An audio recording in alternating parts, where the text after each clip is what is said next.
દમણ નગરપાલિકાના ચૂંટાયેલા ભારતીય જનતા પાર્ટીના કાઉન્સિલરોને ખાસ સલાહ આપવા માંગુ છું કે તમે દમણની જનતાને, યુવાઓને, આપણા વડીલોને ખાસ કરી હેરાન પરેશાન કરવાનું બંધ કરે.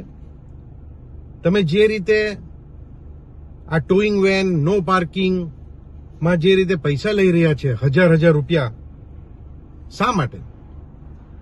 ભારત સરકાર એટલું મોટું ભંડોળ દમણ, દીવ અને દાદરા નગર હવેલી માટે આપે છે.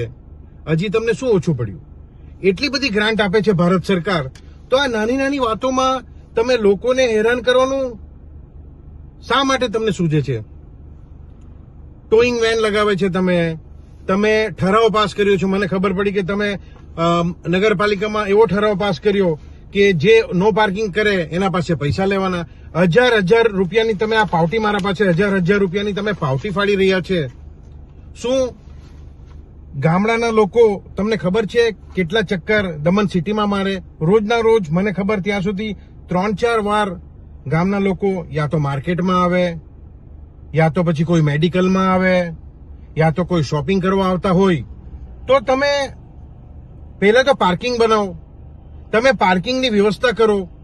એક તો તમારા પાસે પાર્કિંગની વ્યવસ્થા નથી અને ઉપરથી તમે જબરજસ્તી લોકો પર આ રીતે તમે પાવટી ફાડીને તમે પૈસા વસૂલ કરી રહ્યા છે. આ તદ્દન ખોટું છે.